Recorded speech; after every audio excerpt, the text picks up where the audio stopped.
Karena memang, kenyataan hidupku menjadi seorang LGBT ya. Oke. Menjadi seorang LGBT dan survive, menjadi, kembali ke fitrahnya Allah gitu. Bahwa Allah tuh pengen kita kembali gitu. Heeh.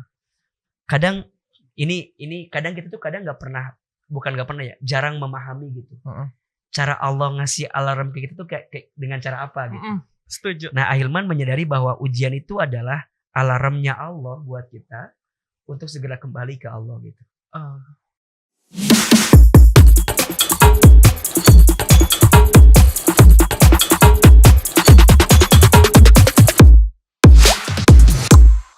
Assalamualaikum warahmatullahi wabarakatuh. Alhamdulillah, senang banget Ahilman hari ini hadir dalam program yang terbaru Hilman, Healing dengan Iman bersama dengan Ahilman. Di setiap episodenya Hilman akan mengajak dan menghadirkan narasumber pilihan yang penuh dengan inspirasi, motivasi, tentunya yang akan menggerakkan hati kita untuk semakin dekat dengan Allah Subhanahu wa taala. Hari ini kita akan bertemu dengan sosok inspiratif yang kisahnya, yang ceritanya pasti akan menggugah teman Hilman semuanya, dan kita akan belajar banyak dari sosok AA yang hari ini datang. Kita berikan tepuk tangan untuk Mas Riki. Masya Allah. Masya Allah. Assalamualaikum Mas Riki, sehat? Waalaikumsalam, alhamdulillah. Enaknya manggil apa nih? Mas Riki, Kang Riki, Apa dong? atau Dek Riki? Kalau dia kayaknya udah nggak usianya ya. Udah gak usianya? Kalau Kang kayaknya terlalu tua lah. Apa dong? Riki aja lah. Riki, Mas oke, aja. baik. Apa kabar Ki, sehat? Alhamdulillah sehat banget. Gimana? Alhamdulillah, seneng banget. Udah berapa tahun kita gak ketemu Kita ya? tuh udah 2 tahun ya. 2 tahun ya? Terakhir ketemu kan di tahun 2019. Terakhir ketemu? Yang acara di Bogor waktu pertama kali aku mau hijrah banget itu. Masya Allah. Sama Bais Iya, dianterin. iya. Nih dengerin ceramah Ahilman, Masya Allah banget dari situ tuh. Itu inget banget sama Ini Ahilman. udah lama banget dong. Lama banget ya. Sekarang 2024, kita ketemu 2019. Tapi kan aku ikut kajian. Oh, sempat ikut kajian lagi. Selama 2 tahun kan. Masya Terus aku Allah. baru ke Amerika itu di tahun 2023 setahun kan. Iya. Jadi gak ketemu lagi tuh. Baru ketemu sekarang 2024. Masya Allah. Masya Allah. Sehat-sehat tapi ya? Alhamdulillah sehat banget. Alhamdulillah. Boleh dong Ki, sebelum Ahilman nanya lebih dalam, lebih lanjut. Boleh dong, teman Hilman semua tuh pengen denger Riki ini siapa, terus dulunya seperti apa. Yes. Dan sampai sekarang bisa ketemu lagi. Apa yang mau Riki ceritakan kepada kita? Aduh, Masya Allah. Bismillahirrahmanirrahim ya. Semoga menjadi motivasi nih buat Boleh. teman-teman akhir zaman loh. Akhir zaman. Enggak, ini kan emang kita lagi terkenalnya Gen Z, Gen Z, milenial, ya. apalagi yang kena sama namanya mental health ya, Iya. gitu ya. Apalagi AA lah salah satu kisah nyata dalam hidupku ya, yang selalu aku mention di mana-mana aku diundang, karena memang kenyataan hidupku menjadi seorang LGBT ya. Oke. Menjadi seorang LGBT dan survive, menjadi kembali ke fitrahnya Allah gitu lah. Itu memang sangat berat banget guncangannya, dan mungkin yang bikin aku sekarang duduk di sini tuh alhamdulillah memang hadiah yang Allah kasih gitu loh. Maksudnya Masya Allah banget bisa ketemu sama Hilman lagi, bisa duduk bareng, bisa podcast bareng, bisa menyuarakan lah inspirasi ke orang-orang bahwa ketika kita niat kembali ke Allah itu memang ada jalannya gitu. Dan aku mungkin cerita sedikit. Namaku tuh sebenarnya Riki Rusdiono. Banyak yang orang nggak tahu. Riki Rusdiono. Riki Rusdiono. Oke. Tapi nama viral di sosial media aku tuh Riki Adrian Devgan. Riki Adrian Devgan. Iya, karena aku suka sama film India gitu kan. Jadi aku namanya Devgan belakangnya. Nggak tahu, nemu aja kayak Riki Adrian itu lebih enak gitu. Dan aku tuh sebenarnya jadi kembar nih, dilahirin kembar. Oke. Aku tuh dilahirin kembar cewek sama cowok. Cuma kembaran aku tuh tinggal di Jonggol, dan aku sekarang tinggalnya di sini, kita di Bogor kan, di Bojonggede gitu. Nah, aku diasuh oleh orang Jawa, tapi ibu aku udah almarhum dan bapakku masih ada, yang ibu angkat udah almarhum. Kalau yang ibu kandung masih ada, bapak kandungnya sudah meninggal. Gitu. Nah, akhirnya dari kecil itu memang aku tuh punya penyimpangan. Aku nggak tahu ya kalau untuk masalah LGBT sendiri. Faktor-faktor itu kan banyak. Nah, aku tuh memang dari kecil dididik sama orang tua itu, aku tuh mainnya sama anak perempuan. Oke. Lalu kedua, aku juga korban pencabulan. di kelas 6 SD sampai SMP gitu. Terus lalu juga aku punya, nggak tahu ya, kalau dibilang hasrat feeling kan nggak ada ya manusia difitrahkan jadi LGBT tuh nggak mungkin ya. Itu mungkin karena mindsetku dari kecil dan pergaulan mungkin yang akan menggiringku menjadi seorang LGBT, penyintas LGBT gitu. Dan akhirnya aku menikmati hidupku dengan kerja ya di usia remaja dengan kerja di hotel. Gitu berapa banyak hotel yang udah selama 7 tahun ya gitu. Akhirnya aku kecemplung di dunia entertainment dan akhirnya aku memiliki hasrat dan nafsu sesama jenis ya gitu. Dan di sanalah mungkin kalau kisah-kisah sedih mah kemarin ya podcast yang banyak itu sedih-sedih. Nah karena sekarang alhamdulillah ya bahagia, jadi aku ceritanya ke kakak tuh yang nikmat Allah aja lah yang aku dapat gitu. Jadi aku tuh ngerasa bahwa ketika kemarin dibilangin ya, aku bingung banget, aku nggak nyangka banget ya.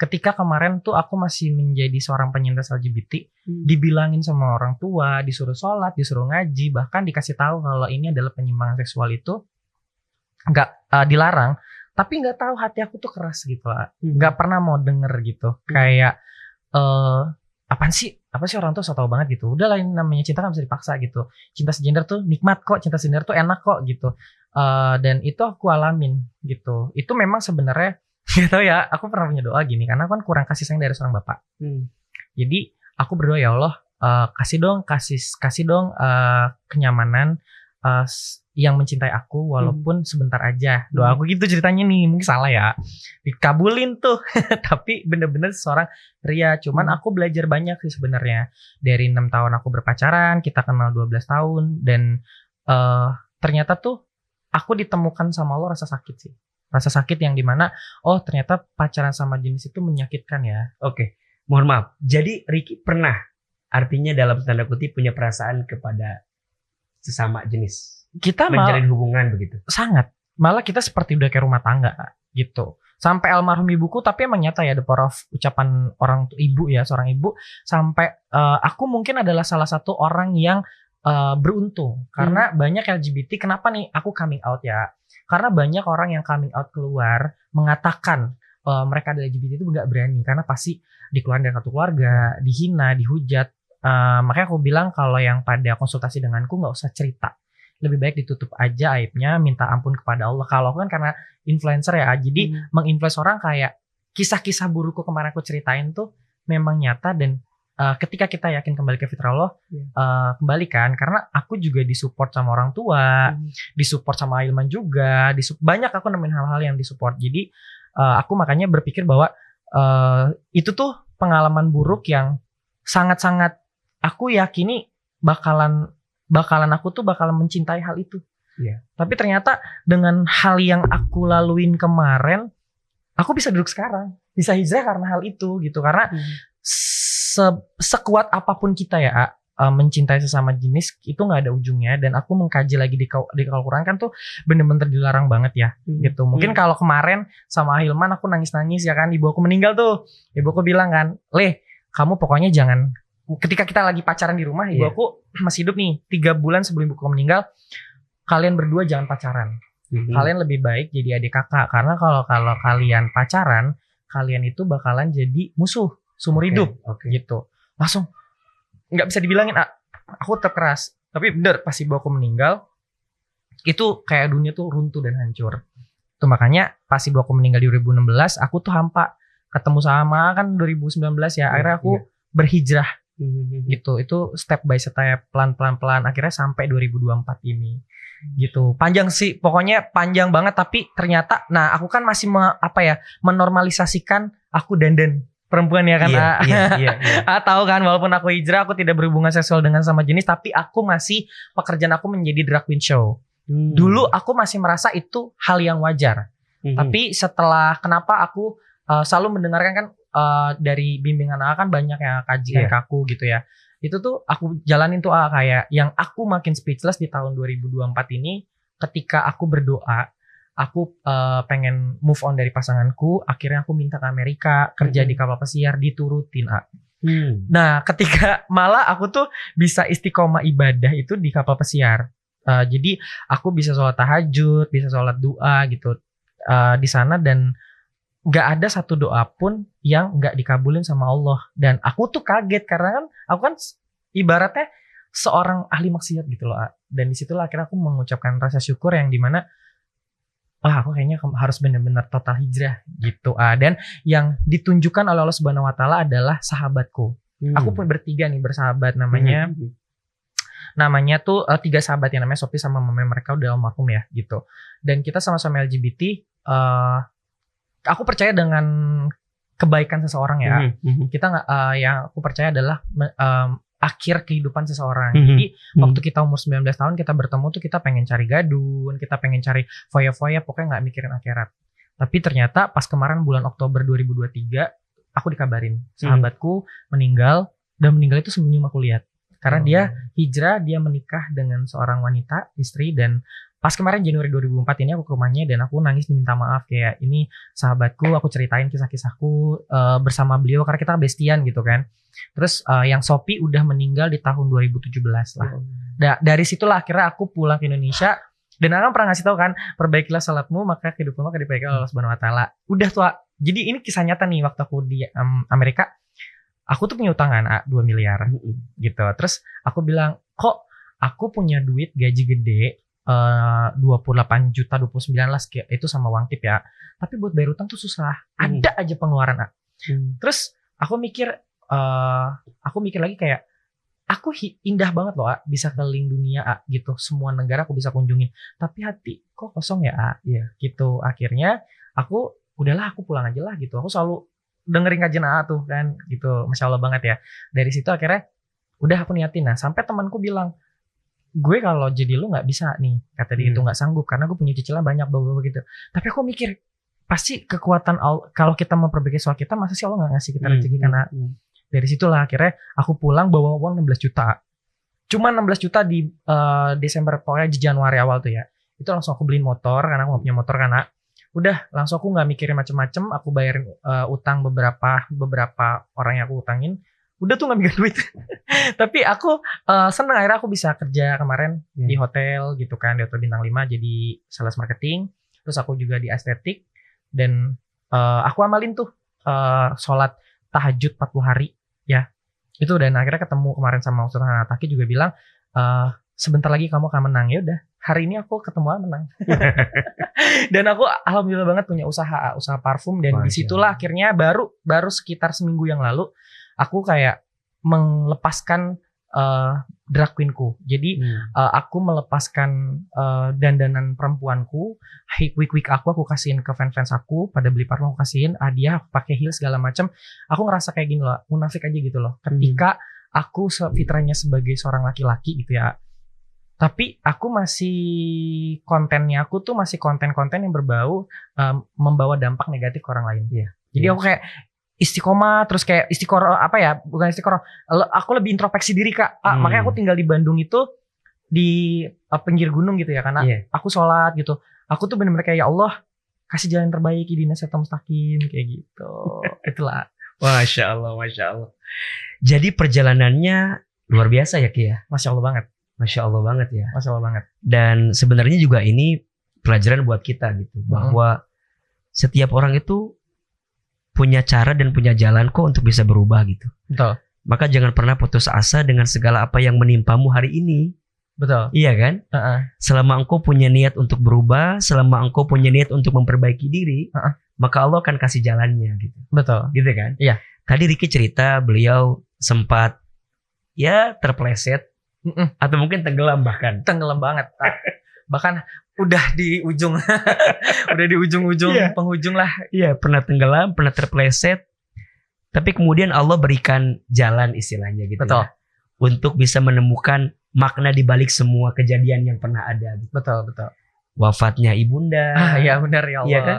Benar. Kemudian wafatnya sahabat-sahabat besti tadi gitu ya. Benar. Terus persoalan hidup yang tidak pernah berhenti. Betul. Iya kan? Betul banget. Itu kan seakan-akan jadi trigger gitu. Benar. Bahwa Allah tuh pengen kita kembali gitu. Kadang ini kadang kita tuh kadang jarang memahami gitu. Cara Allah ngasih alarm ke kita tuh kayak dengan cara apa gitu. Setuju. Nah, Ahilman menyadari bahwa ujian itu adalah alarmnya Allah buat kita untuk segera kembali ke Allah gitu. Nah, saya pengen nanya ke Ricky. Ricky, ada nggak satu momen, satu peristiwa yang menurut Ricky itu dalam banget, sehingga membuat Ricky tuh bahwa akhirnya jalan ini nggak baik gitu, ini nggak benar gitu, dan saya harus segera memperbaiki ini semua. Peristiwa apa yang sampai hari ini Ricky tuh menyadari bahwa itu poinnya yang membuat aku lepas dari LGBT itu? Masya Allah banget ya. Ini bener kisah nyata banget ya. Jadi aku tuh ngerasa bahwa aku tuh adalah orang yang ahli maksiat, pendosa banget deh, bener-bener yang gak bakalan bisa diampunin lah. Dosaku tuh udah sebesar gunung Himalaya ya. Cuman aku tuh bingung, ya Allah, kenapa ya? Kok ketika makin aku nggak percaya sama kuasa Allah, aku menantang Allah, Allah tuh malah menunjukkan kekuasaannya. Allah. Itu nyata. Kayak aku gini, udah aku tidak mau menunjuk, udah aku tidak percaya sama Allah, pokoknya aku bandel segala macam. Tapi Allah nunjukin tuh, tek. Dan yang bikin aku nggak sangka-sangka adalah apa? Setiap ucapan yang aku ucapkan itu adalah doa yang dikabulkan oleh Allah Subhanahu Wa Taala. Jadi kayak, loh, kan aku berdosa, kenapa aku dikabulin? Yang aku bikin speechless itu adalah ketika hal yang tidak mungkin menjadi mungkin. Matematikanya Allah bener-bener beda banget sama matematikanya manusia. Ketika aku gak bisa bahasa Inggris, tiba-tiba aku malah tinggal di Eropa sama Amerika. Setahun loh. Dan aku pun dikasih jabatan dengan gampangnya gitu. Dipertemukan sama orang-orang baik. Terus selalu ditarik ya. Where's Ricky? Mereka bergantung dengan diriku. Dan aku tuh malah jujur, teman aku kan nonis ya. Bahkan ada tidak punya agama. Aku selalu pakai tasbih nih kan. Baca salawat. Aku pakai nanya, ini apain tasbih gitu kan. Dan senangnya ya, aku tinggal di Amerika itu sama di Eropa pas lagi di kapal. Mereka itu tidak melarang aku ibadah. Mungkin aku beruntung ya, karena shift aku malam. Dan aku kerja cuman di operator telepon. Kerjaannya cuma angkat telepon tamu VIP gitu kan. Itu bener-bener Masya Allah banget, gak semua orang bisa di posisi itu. Dan aku dikasih hal itu dengan mudah. Dan akhirnya teman aku bilang, kamu gak sholat dulu gitu. Masya Allah. Itu teman-teman yang nonis loh. Kayak terus kan di sana kan ada babi kan haram ya. Dia sudah menotis, Ricky jangan makan itu ya. Nah gitu, itu babi dia. Ya Allah, sekeren itu. Terus kayak ngingetin sholat ibadah gitu. Dan itu yang buat aku kayak, akhirnya aku bisa istiqomah ibadah sholat di kapal pesiar. Tahajud, duha. Dan ketika aku makin yakin ketika aku pengen pulang ke Indonesia, aku sholat istiqoroh. Ya Allah, jika memang hamba berkehendak untuk pulang, bukakanlah pintu HRD. Itu jam 7:30 pagi, aku jalan, pintu HRD kebuka. Terus. Dan aku tiba-tiba, loh kok dikabulin, langsung aku pulang dan di-approve pulang. Disitulah akhirnya aku pulang. Nah itu hal-hal yang buat aku, kok aku tuh bisa keliling dunia loh. Aku kan ngamalin, aku kan selalu sholat sunnah qobliyah kan ya. Itu kan seperti apa sih dunia dan isinya bisa aku genggam. Aku rasa itu bener. Aku bener genggam itu. Apa sih yang nggak bisa? Makan restoran mahal bisa. Keliling dunia orang. Mungkin aku emang seorang pekerja, tapi aku bisa nginjekin kaki di Eropa, bisa di Italia, bisa di Prancis, bisa di Amerika, bahkan ke semua wilayah Amerika. Kayak, sekeren ini. Aku akhirnya makin bersyukur tuh, Dan yang makin aku bisa kembali ke jalan Allah yang tadinya aku gak percaya, akhirnya aku percaya gara-gara ya sahabat aku ini meninggal. Dan aku tuh ngerasa gini loh, kok duit aku banyak, rezeki aku banyak, tapi kok hati aku hampa ya. Hati aku kok sepi, hati aku kok kosong gitu. Aku tuh gak tahu kenapa ya hati gue tuh pengen nangis, tapi gue gak tahu apa yang harus gue tangisin. Gitu. Jadi akhirnya aku mikir, udah aku pulang Indonesia, aku gak mikir panjang lebar. Dan akhirnya sekarang ketika cuman aku makan nasi sama ikan asin aja, bahkan aku kan udah gak kerja, aku sekarang menjadi seorang pedagang warung. Sehari ada yang beli aja tuh, alhamdulillah banget aku bisa mensodakohkan dan menginfakkan uangku. Dan itu ditambah lagi yang bikin aku gak nyangka nih, aku udah berjanji kan sama almarhum ibu aku gitu, Bu, pokoknya kalau untuk namanya masalah hijrah aku gak main-main. Aku akan buktikan ke orang tuaku bahwa kalau aku bukan jadi anak yang baik dan bukan anak yang seperti anak-anak yang lain punya gelar, dia menjadi doktor atau bisa menjadi pokoknya jadi orang punya SPDDD gitulah ya gitu kan. Kalau aku gak ada gitu, bahkan aku kuliah aja 4 tahun harusnya lulus, malah aku ninggalin kuliah itu kan. Tapi aku mau berjanji kepada ibuku bahwa aku akan menjadi anak berbakti di akhirat nanti. Jadi aku selalu saat ini aku tiap habis sholat subuh aku tuh selalu sedekah subuh, aku amalin itu buat almarhum ibuku, bapakku, bahkan sahabat-sahabatku gitu. Karena kadang aku berpikir kalau bukan aku yang mendoakan mereka tuh siapa, dan aku tuh apa ya, makin percaya gitu ketika saat ini tuh dulu nangis-nangis kan di podcast 2021 kayak ya Allah ini gak ada jalan keluar gini-gini, tapi sekarang tuh nangisnya aku tuh tersenyum gitu lah. Ketika aku kembali kok banyak banget ya keberkahan yang Allah kasih, dan bahkan perlindungan dari orang-orang yang mendukungku tuh banyak. Ya, gitu sih ya. Masya Allah. Masya Allah. Iya, dan Ahilman tuh sangat sangat amazed gitu ya dengan orang yang pernah diizinkan tenggelam dalam kesalahan, tapi kemudian Allah pun mengizinkan dia untuk segera memperbaiki jalannya gitu. Karena saya pernah dengar satu kalimat yang menurut A tuh ini powerful banget gitu. Allah itu lebih mencintai orang yang banyak dosa kemudian dia bertaubat daripada orang yang soleh sedangkan dia merasa tidak punya salah dalam hidupnya gitu. Maka dalam Quran Allah menyampaikan innallaha yuhibbut tawwabina wa yuhibbul mutatahhirin. Sesungguhnya Allah mencintai orang yang banyak bertaubat, terus menerus bertaubat, dan orang yang memperbaiki diri gitu. Maka Ricky dan teman-teman yang pernah mengalami fase gak baik dalam hidupnya, gak benar dalam hidupnya, kemudian dia bisa menemukan jalan kebenaran, percayalah dia sedang mendapatkan cintanya Allah daripada apapun gitu. Jadi fursatu taubah, diberikan kesempatan bertaubat gitu. Hanya memang yang paling sulit setelah itu adalah bagaimana mempertahankannya. Iya kan? Iya betul. Bagaimana menguatkannya? Betul, karena kan yang namanya godaan luar biasa. Wah, iya kan? Besar banget tak. Cibirannya. Wah itu dia. Pasti godaannya nggak sedikit gitu. Betul. Nah, Ahilman pengen nanya ke Ricky, mudah-mudahan juga menguatkan teman-teman lain yang hari ini sedang berproses untuk melangkah ke jalan yang lebih baik. Iya. Apa yang Ricky lakukan? Penguatan apa yang Ricky lakukan agar kemudian proses hijrah ini semakin kuat gitu? Karena kan godaannya banyak tuh. Nah, apa yang Ricky lakukan? Step by stepnya apa? Boleh nggak dibagikan ke teman-teman? Boleh. Yang pertama, menjauhkan circle lingkungan. Oke. Itu yang aku relate alamin. Kenapa aku akhirnya gini? Aku hijrah ke Amerika, ke Eropa. Memang aku sendiri ya gitu. Oke. Tapi tetap aja di situ aku nggak menemukan kenikmatan ibadahku di negaraku sendiri. Ketika aku pindah ke Bandung, aku udah nggak mikirin apapun. Aku udah nggak mikirin dunia sekarang. Jujur aku udah nggak mikirin dunia beneran. Aku udah mikirinnya Allah. Biar nanti dunia biar ngikutin gitu. Bener. Berarti Ricky itu dulu sempat tinggal di Bogor atau di Jakarta? Aku di Bogor memang. Di Bogor. Terus ketemu lingkungan yang menurut Ricky itu nggak mendukung lah. Aku ngekos di Jakarta. Oke, ngekos di Jakarta. Muter-muter sih, kadang Jakarta, kadang di Jakarta apa bilang Jakarta. Oke. Di dunia perhotelan lah kerjaku gitu. Dan akhirnya ya biasalah zaman-zamannya dulu kan masih ada zaman-zaman diskotik gitu kan, masih ada klub-klub malam, clubbing, apalagi dunia-dunia kayak kita kan kerja yang dimana servis tamu lah, jadi dunia-dunia itu tuh easy banget untuk kita dapetin gitu lagi, apalagi kan hedonisme lah ya pergaulan itu, dan itu aku tinggalin gitu, dan aku tinggalin dan aku bener-bener introspeksi diri saat ini. Aku benar-benar tinggal di Bandung, aku dekat beberapa masjid, dan aku benar-benar seperti kayak kepompong kali ya.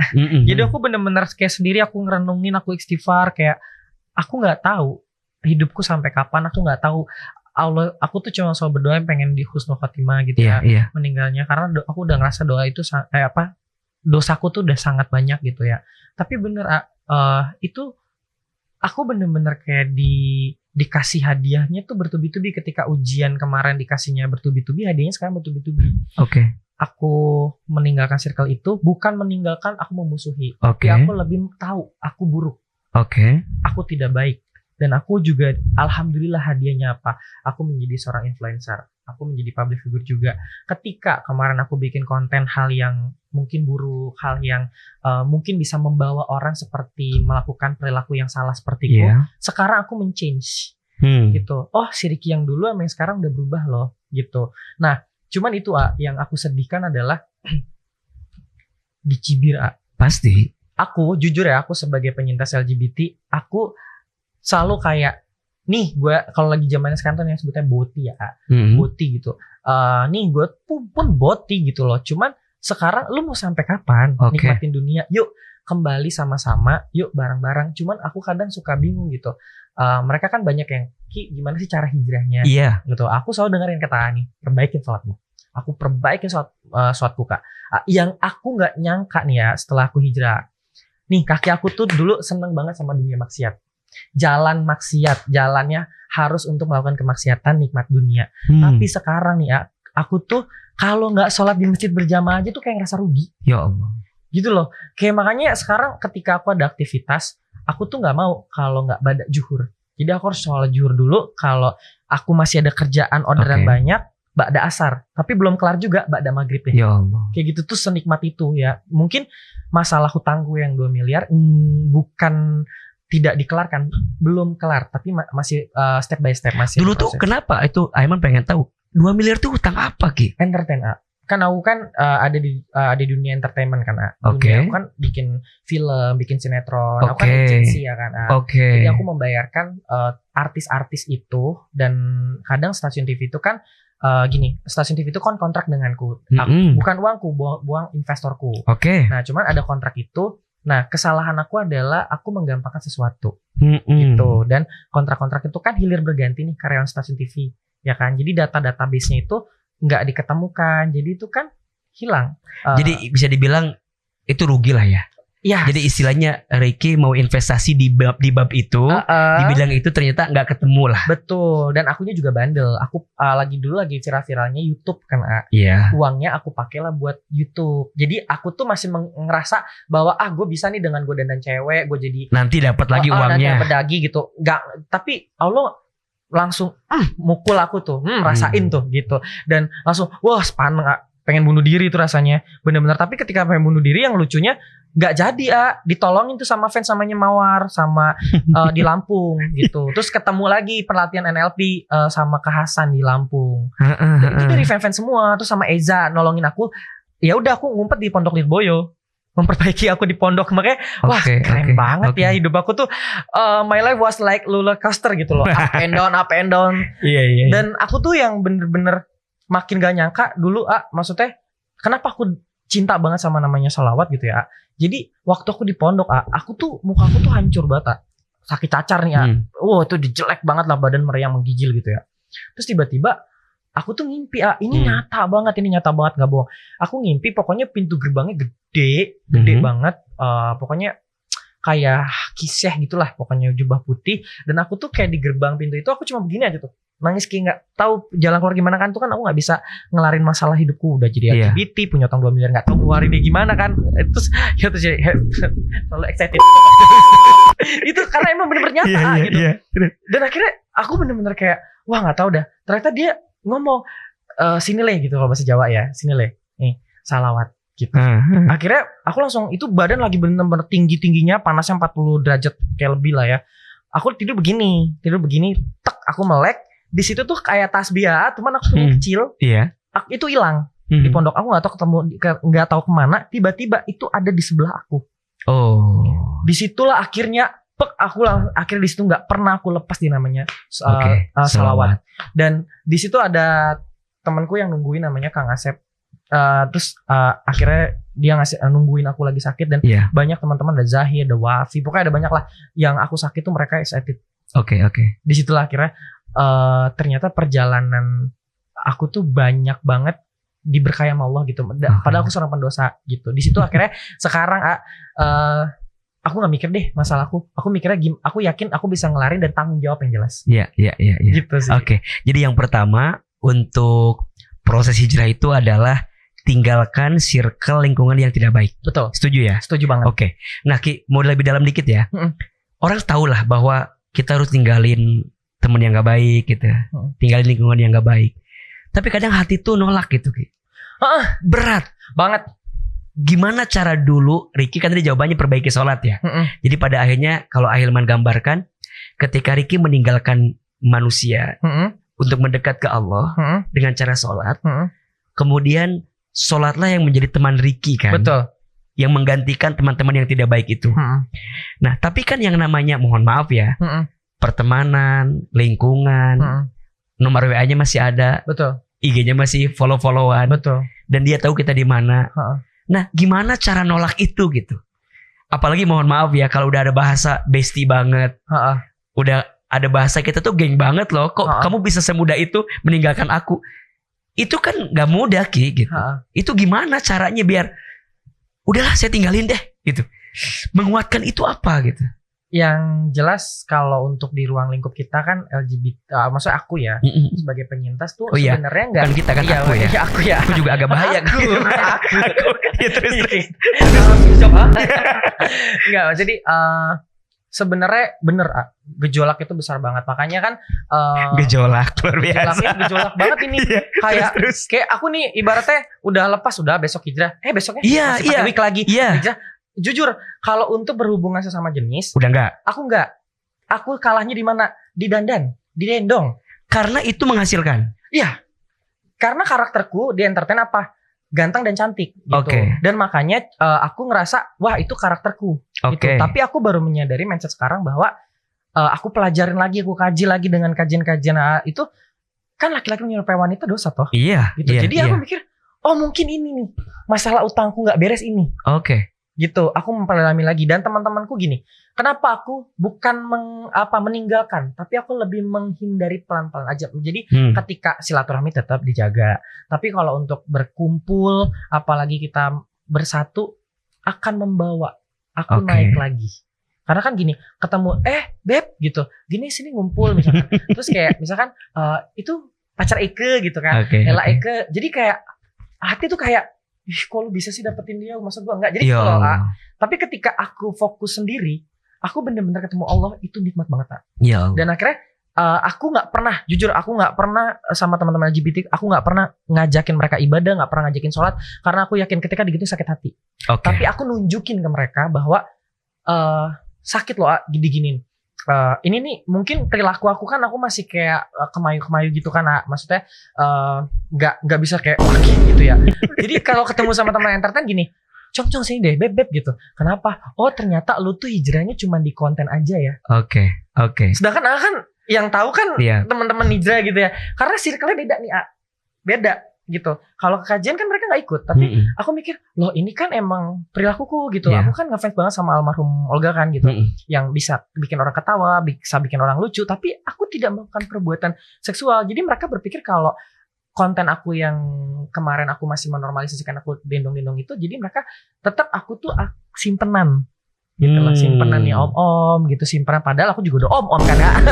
Padahal aku juga seumuran kan, umur aku 35 tahun. Jadi terus kadang sakit, yang bikin aku lebih sakit lagi kayak padahal sahabat sendiri, teman sendiri kayak temen gue nanya tuh, lu sebenarnya hijrah apa enggak sih? Iya aku bilang, lalu gimana lihat gue gitu. Cuman disitulah akhirnya aku sadar bahwa oh ini lo negorku nih. Iya. Berarti lo setengah-setengah Ricky. Ricky, yuk kalau mau hijrah full, tinggalin semuanya.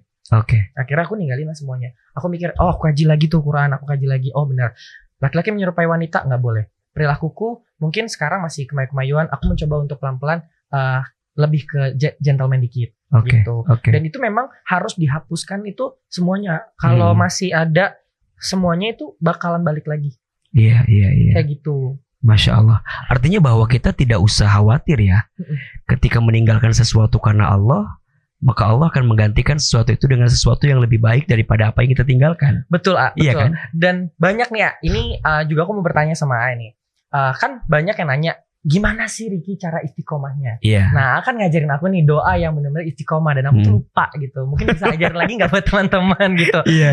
Biar istiqomah dan biar mereka tuh nge-save gitu loh. Karena itu benar-benar nyata di aku. Iya, dan memang ada orang bilang gini katanya, hijrah itu mudah. Betul. Yang susah istiqomah. Betul.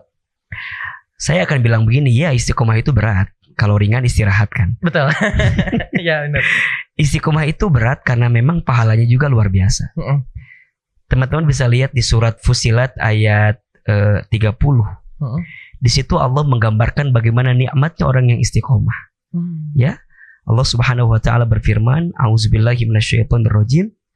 Innalladzina, sesungguhnya orang-orang qalu Rabbunallah, yang mereka mengatakan Tuhan kami adalah Allah. tsumastaqamu, kemudian mereka istiqomah. Apa yang akan Allah berikan kepada mereka? Tatanazzalu alaihimul malaikah. Allah akan turunkan kepada mereka malaikat. Seraya malaikat itu akan menguatkan hatimu, mengatakan Allah takhafu wala tahzanu. Jangan takut, jangan sedih. Jadi sebenarnya kadang yang bikin takut itu kekhawatiran kita kan? Iya, betul. Kalau aku ninggalin teman aku, nanti aku gimana? Kalau aku ninggalin pekerjaanku yang haram, nanti aku gimana? Betul. Itu kan berat banget kan? Tapi kalau orang yang istiqomah, itu akan dikuatkan. Hatinya dikasih sesuatu yang membuatnya yakin gitu loh. Ketika dia meninggalkan teman yang tidak baik, Allah gantikan dengan teman yang baik. Ketika dia meninggalkan pekerjaan yang haram, maka Allah akan gantikan dengan pekerjaan yang halal. Yakin. Nah, yang bikin yakin itu bukan karena kitanya. Jadi bukan karena Rikinya, bukan karena mohon maaf misalnya ustadznya, bukan. Tapi yang meyakinkan hatimu adalah Allah. Karena kamu meletakkan hatimu kepada Allah. Maka Allah bilang melalui malaikat itu, Allah takhafu wa la tahzanu. Jangan takut, jangan khawatir. Wa abshiru bil jannati allati kuntum tu'adun. Dan berikanlah kabar gembira. Ya, bagi mereka surga yang Allah janjikan. Surga itu ada dua. Satu, surga nanti yang sebenarnya. Ada surga sebelum surga. Surga sebelum surga. Gimana? Surga sebelum surga itu adalah seseorang bisa mendapatkan kenikmatan di dunia sebelum dia mendapatkan kenikmatan nanti di akhirat. Oh, Masya Allah. Jadi apa yang Allah janjikan itu memang nyata gitu loh. Nikmat sholat. Betul. Ngerasain. Nikmat ngaji.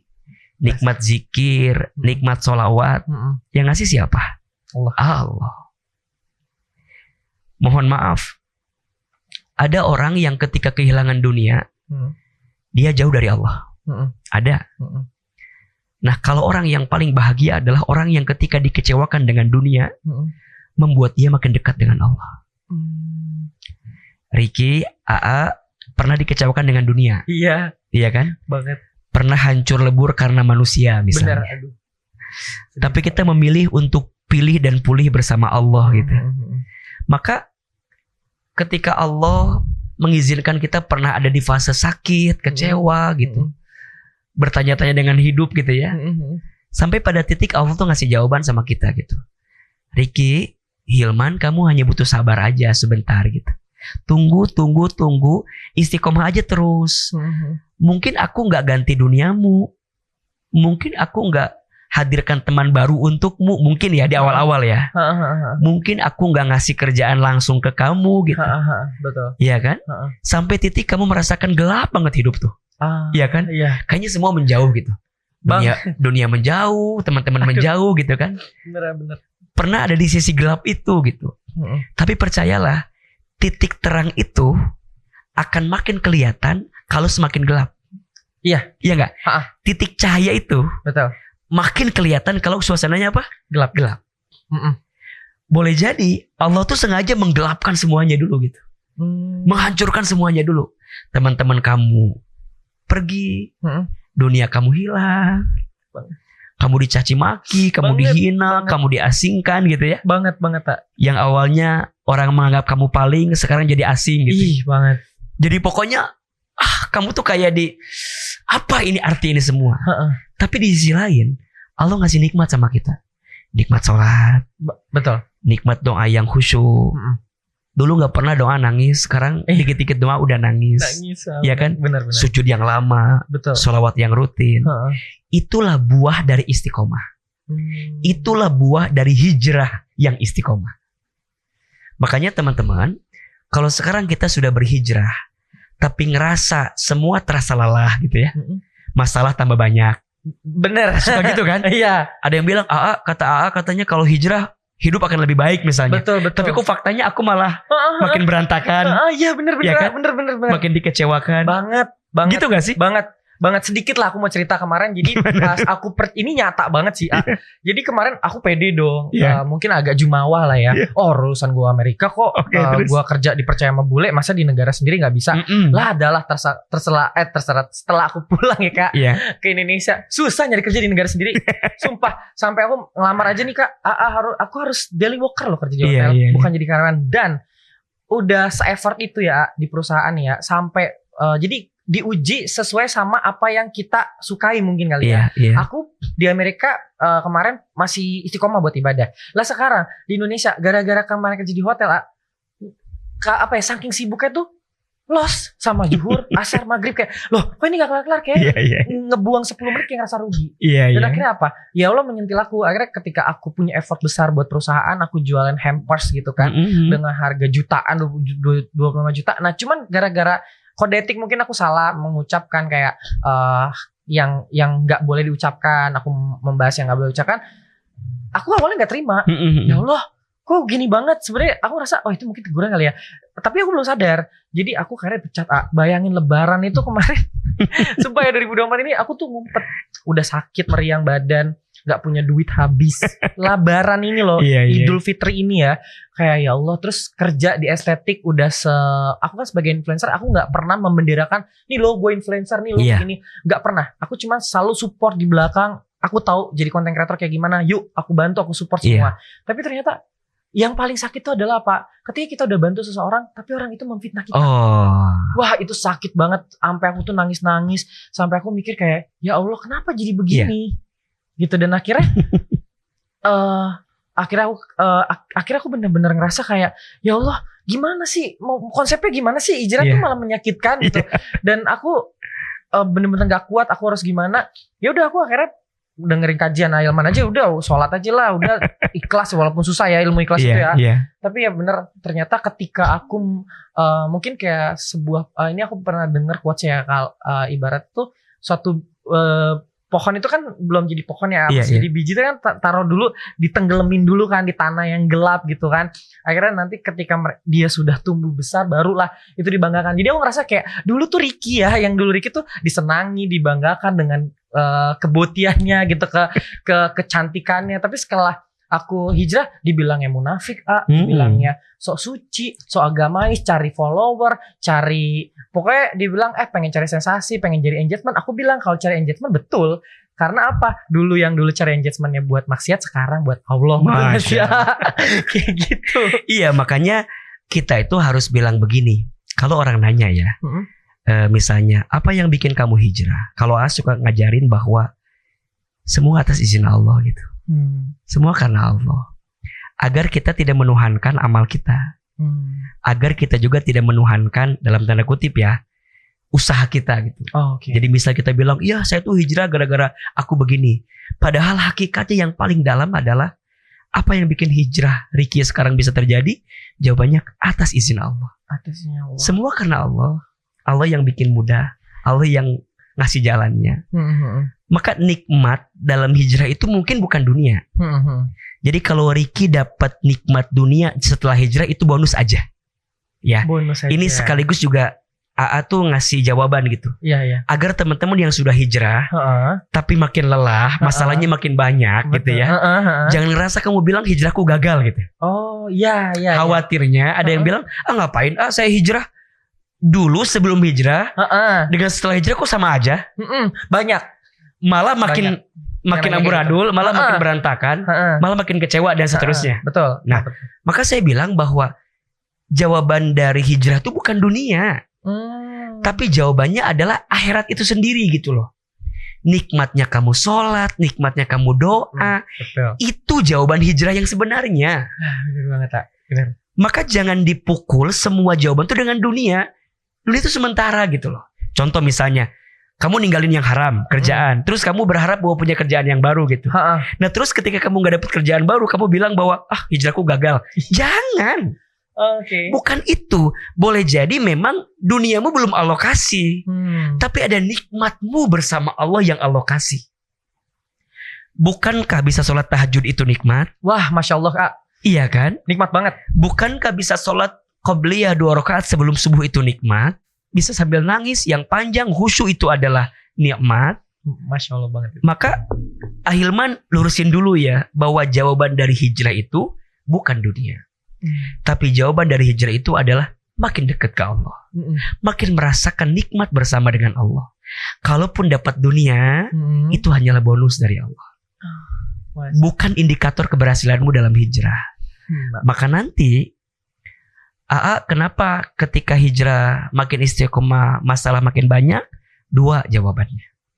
1, boleh jadi ujian itu adalah cara Allah menghapuskan dosamu sebelum hijrah. Oh gitu Jadi sebelum hijrah tuh masih banyak dosa kita. Iya. Terus kita bilang bahwa setelah hijrah tiba-tiba masalah nggak ada gitu? Iya. Jangan dong. Boleh jadi ujian-ujian yang ada itu adalah cara Allah membersihkan dosamu sebelum hijrah. Iya. Makanya benar-benar bertubi-tubi ya. Bertubi-tubi terus, diuji terus. Sengaja biar Allah bersihkan dulu semuanya. Kan makin kamu mendekat ke Allah, makin merapat ke Allah, makin taat ke Allah, pelan-pelan Allah ampuni dosa-dosamu, bersihkan dosa-dosamu gitu.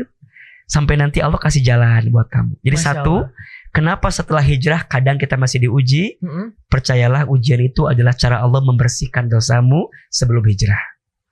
Nah yang kedua, alasannya adalah boleh jadi ujian itu adalah cara Allah menguatkanmu, mengangkat derajatmu, agar kamu makin kuat. So pada akhirnya setelah kamu hijrah, godaan seberat apapun akan lewat buat kamu. Karena kamu udah ngelewatin itu semua gitu. Iya. Benar sih ya, benar. Makanya jangan seneng dulu kalau baru hijrah tiba-tiba langsung dikasih dunia, langsung dikasih gantinya. Jangan. Karena orang harus ditempa biar dia ditempatkan pada keadaan yang lebih baik gitu. Dibanting biar dia terpelanting. Jadi kenapa setelah hijrah masih diuji, masih dikasih masalah? 2 alasannya. 1, Allah sedang menghapuskan dosamu sebelum hijrah. Yang kedua, Allah sedang menguatkan dirimu agar kamu tuh makin kuat di waktu yang akan datang setelah hijrah. Karena godaannya makin berat kan. Benar. Jadi teman-teman, menarik sekali obrolan kita dengan Ricky hari ini.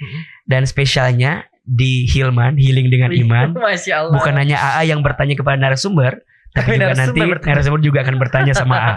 Pertanyaannya apa saja nanti kita akan coba simak sambil juga AA menyiapkan jawaban-jawabannya ya. Betul. Jangan kemana-mana, nanti kita lanjut obrolan selanjutnya. Narasumber bertanya sama AA. Narasumber nanya, Ustaz jawab. Betul. Insya Allah kita akan lanjut lagi di Hilman, Healing dengan Iman bersama dengan Ahilman. Masya Allah, begitu banyak cerita yang bisa kita dapatkan hikmah dari Ricky. Thank you Ki udah. Sama-sama aku. Udah benar-benar cerita banyak buat kita, walaupun sebenarnya banyak hal-hal yang tidak bisa diceritakan semua. Betul. Tapi Ahilman tuh masih penasaran banget. Izin ya Ki, nanti kalau ada waktu lagi kita ngobrol lagi. Pasti doa. Ada sisi-sisi yang pengen juga Ahilman ulik lagi, obrolin lagi, karena obrolan yang ada kisah inspirasinya itu menarik dan bermanfaat. Betul. Dan kita harus yakin bahwa mandalla ala khairin falahu mithlu ajri fa'ilihi. Barang siapa yang menunjukkan jalan kebaikan, maka dia mendapatkan pahala yang sama ketika ada orang yang berbuat kebaikan gara-gara ajakan kebaikan kita. Iya. Mudah-mudahan Ricky gak bosan dan mau tetap cerita sama kita terkait apa yang pernah Ricky alamin, dan mudah-mudahan juga jadi sesuatu yang bermanfaat buat teman Hilman di sana ya. Oke. Nah, seperti yang tadi Ahilman sampaikan bahwa di Hilman, di Healing bersama Iman, narasumber yang kami invite ke sini boleh bertanya apapun ke Ahilman. Mau curhat, mau cerita, mau bertanya, boleh. Semoga dengan kerendahan hati Ahilman juga bisa sedikit ngasih jawaban ya. Yes. Mudah-mudahan. Ayo Ki, mau nanya apa nih? Jadi gini ya, sebelumnya aku ada 2 pertanyaan ya. Oke. Tapi ini pertanyaan yang sangat deep banget ya buat aku gitu. Aku tuh ngerasa bersalah banget gitu ya. Ibu almarhum aku udah nggak ada ya gitu. Aku ingat banget waktu beliau meninggal itu dia meneteskan air mata gitu ya. Gimana ya itu kan aku sebagai penyintas LGBT, almarhum bapak udah nggak ada yang kandung, yang ibu yang angkat udah nggak ada. Sedangkan kan ibu aku ini sangat-sangat tahu banget aku gimana gitu ya. Aku tuh cuma pengen beliau tenang gitu di akhirat gitu. Gimana sih menjadi seorang putra gitu yang bisa dibanggain. Jujur aku gak bisa kalau misalkan aku punya gelar, nggak mungkin gitu ya. Tapi aku kayak cuman pengen perlu bentar gambar baru. Jadi aku cuman pengen kayak, Bu, Ricky tuh janji banget gitu, bisa berubah, bisa nunjukin lah ke bapak, ke ibu bahwa aku bisa menjadi anak yang berbakti. Dan aku nggak mau almarhum ibu aku tuh disiksa gitu di akhirat. Kayak, ya Allah, aku tuh kenapa ya baru sadar sekarang gitu kerasa bodoh gitu kayak, berarti kemarin dari tahun 2016 sampai 2024 ibu aku meninggal tuh kayak aku tuh malah nggak ketemu Allah gitu kayak malah ninggalin, terus beliau disiksanya gimana gitu. Nah sekarang di 2024 kenapa aku senang banget sudah aku menyertakan nama orang tua aku almarhum. Apa sih sebenarnya yang harus aku lakukan sebagai anak yang punya penyimpangan seksual, ingin kembali fitrah, dan aku ingin orang tua itu tidak dicambuk di neraka karena ulah anaknya gitu. Apa sih, karena ini juga kan banyak kayak yang tanya sama aku tuh banyak, aku nggak berani ngaku Kak gitu, aku takut nanti aku dikeluarin dari kartu keluarga sama orang tua.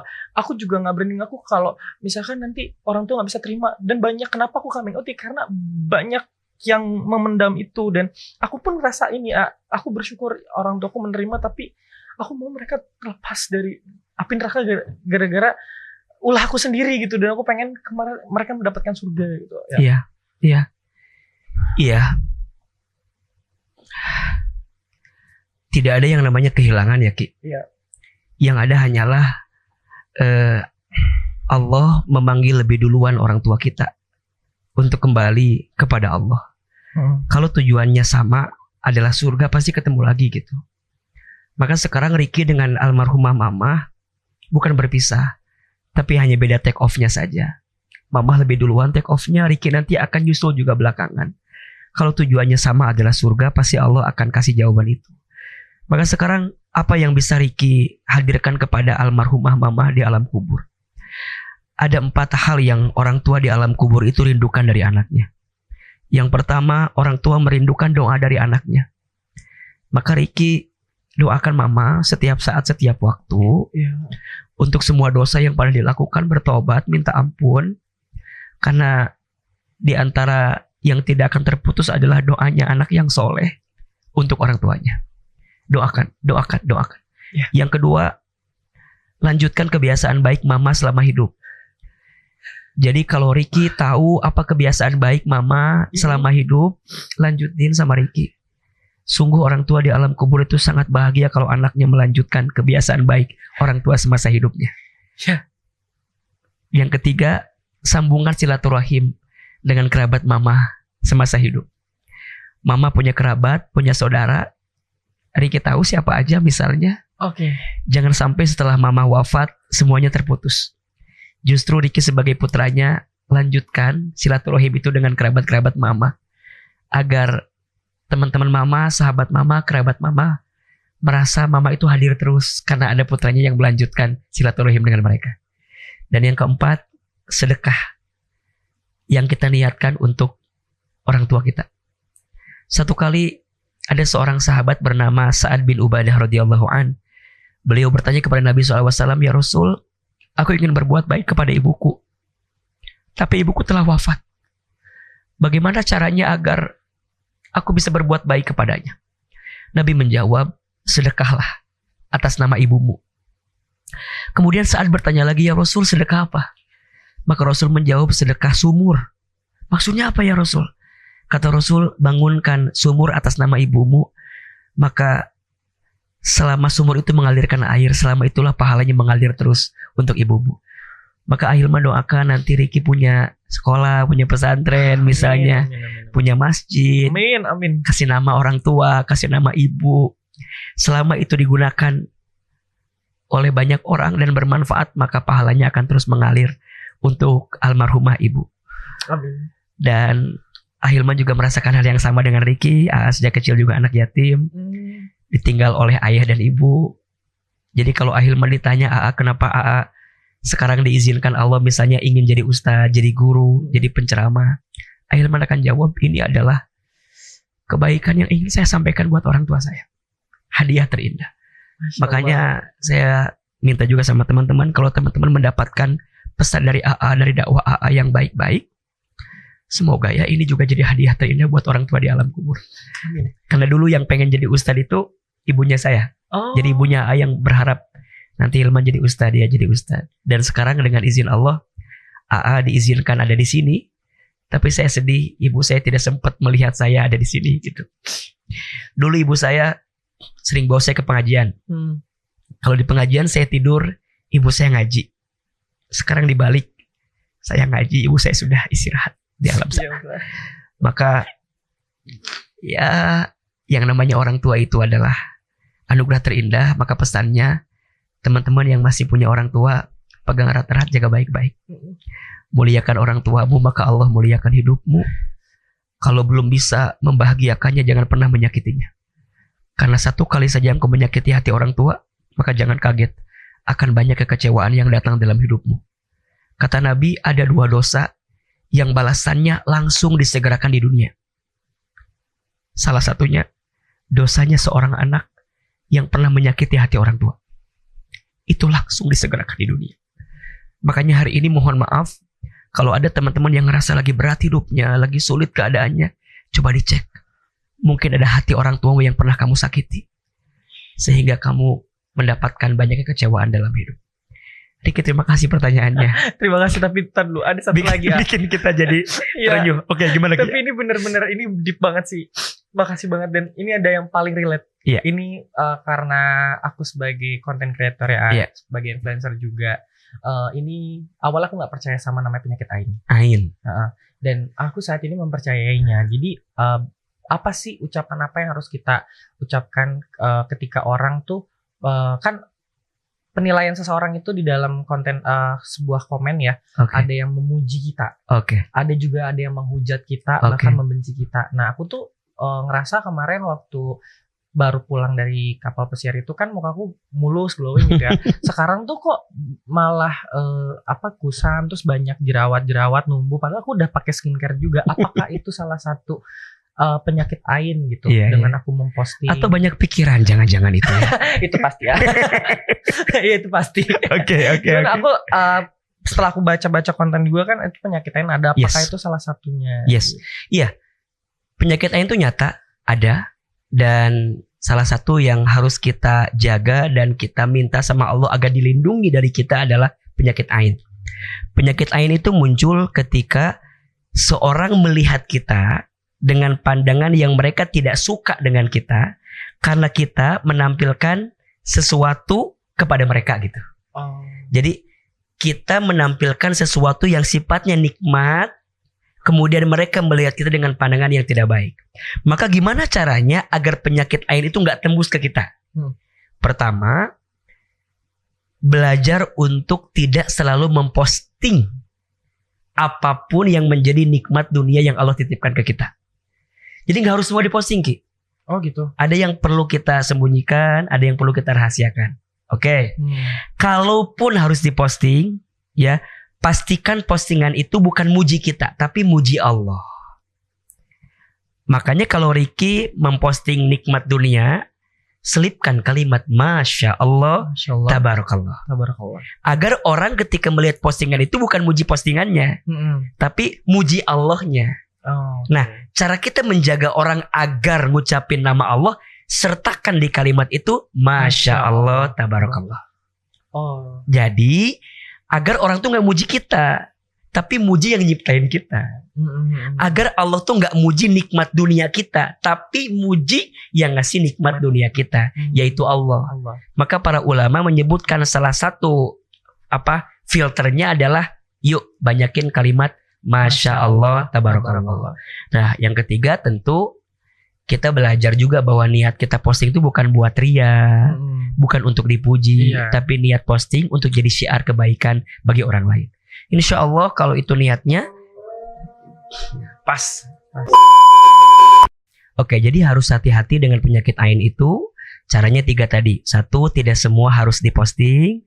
Ada yang perlu kita sembunyikan, kita rahasiakan. Makanya hati-hati memamerkan sesuatu kepada orang yang tidak mendapatkan itu. Contoh, kita posting romantis dengan pasangan. Di depan banyak orang yang belum punya pasangan. kan gak baik. Betul. Misalnya nih romantis dengan istri depan orang yang kayak Ricky belum punya pasangan, kan menyedihkan sekali kan. Banget. Banget. Nah itu kan memunculkan pandangan orang yang khawatirnya malah jadi jelek buat kita. Berarti tidak semua harus diposting. Ya, kalaupun ada yang diposting tadi, yang kedua selipkan kalimat Masya Allah Tabarakallah, agar orang mujinya bukan ke kita tapi ke Allah yang menghadirkan nikmat buat kita. Oke. Nah yang ketiga, bersihkan hati. Ya, kuatkan imannya, bersihkan hatinya, bahwa kita niat posting itu bukan untuk ria, bukan untuk manusia, tapi untuk syiar agar menjadi kebaikan bagi orang lain. Gitu Ki. Masya Allah banget. Dan tadi Ahilman ada yang lupa. Doa apa tadi tuh? Doa ini ya. Jadi teman-teman penyintas LGBT semua kan pengen banget nih ya istiqomah gitu ya. Masya Allah nih, aku Masya Allah banget dikasih istiqomah. Yuk kasih tahu doanya apa sih biar pada istiqomah. Nggak melulu LGBT, pokoknya semua lah. Kan yang sulit itu istiqomah karena doa ini tuh pasti relate banget tuh. Bantuin deh. Iya. Di antara doa yang boleh jadi bisa menguatkan keistiqomahan kita dalam kebaikan adalah doa yang ada di surat Ali Imran ayat 8. Surat apa Ki? Ali Imran ayat 8. Kita baca boleh ya? Boleh. Ricky sekali ya. Bismillahirrahmanirrahim. Rabbana la tuzigh qulubana ba'da idh hadaitana wa hab lana min ladunka rahmah innaka antal wahhab. Itu doanya tuh. Masya Allah. Surat Ali Imran ayat 8, doa agar kita dimantepin oleh Allah agar nggak disesatkan lagi, dicondongkan lagi hati kita setelah Allah berikan hidayah kepada kita. Dan Allah ngasih rahmatnya untuk kita. Boleh diamalkan, dibacakan, bagikan kepada yang lain, sebarluaskan. Masya Allah. Mudah-mudahan jadi amal jariah buat kita ya. Surat apa Ki? Ali Imran ayat 8. Masya Allah. Masya Allah. Thank you. Ki, terakhir. Tadi katanya sekarang lagi bisnis. Lagi usaha. Apa kalau boleh tahu? Makasih banget ini Masya Allah juga karena Allah. Karena Allah ya. Jadi saya udah bagus jawabannya karena Allah. Karena ngomongnya baik-baik. Kalau cepat ada doa. Iya. Jadi ketika aku kemarin meninggalkan hal yang buruk, ya hadiahnya sekarang aku dikasih punya bisnis parfum yang tadinya aku kerja sama orang, sekarang aku mempekerjakan orang. Masya Allah lagi. Bawa nggak sekarang? Bawa nih. Mana? Ini. Ya Allah. Ini buat AA. Ini Masya Allah. Planet ini menemani aku juga. Iya. Jadi ini tuh waki banget. Masya Allah. Apa ini kan namanya Zafar itu kan perkasa kan. Biar perkasa. Jafar Night ya. Dan kalau ini buat istri insya Allah. Masya Allah. Ini perfect woman. Karena kesalahan itu milik laki-laki, kesabaran milik wanita. Jadi aku namakan the perfect woman. Masya Allah. Gitu. Ini bisa dicari di sini ya, ini ya berarti ya? Iya, ini ada RAD Store tuh nama aku kerja di lebih. Oh iya benar. Oke. Jadi kalau teman-teman mau langsung aja lihat di RAD Store ya. Barakallah. Oke, sukses, berkah. Makasih banyak hari ini. Ahilman senang banget. Nanti jangan kapok datang lagi ke sini. Aduh, Ricky makasih banget. Udah dibantuin gitu sama buat hijrah. Masya Allah, semoga aku bisa istiqomah juga. Masya Allah. Dan bisa menebarkan kebaikan buat teman-teman yang mau. Masya Allah. Oke, sekali lagi terima kasih banyak. Mudah-mudahan sukses bisnisnya, sehat terus dan tentunya makin istiqomah ya. Terima kasih banyak. Masya Allah. Sehat-sehat selalu. Baik. Teman-teman terima kasih sudah menyaksikan Hilman Healing dengan Iman bersama Ahilman dari awal sampai akhir. Mudah-mudahan banyak cerita, banyak hikmah yang bisa kita dapatkan dan insya Allah kita akan ketemu dengan Hilman selanjutnya, dengan teman Hilman selanjutnya. Kita akan banyak mendengarkan kisah-kisah yang bisa menata hati kita, menggerakkan jiwa kita, yang pada akhirnya kita bisa lebih dekat dengan Allah Subhanahu wa Ta'ala. Ahilman pamit, mohon maaf lahir batin. Sampai ketemu di Hilman Healing dengan Iman. Assalamualaikum warahmatullahi wabarakatuh.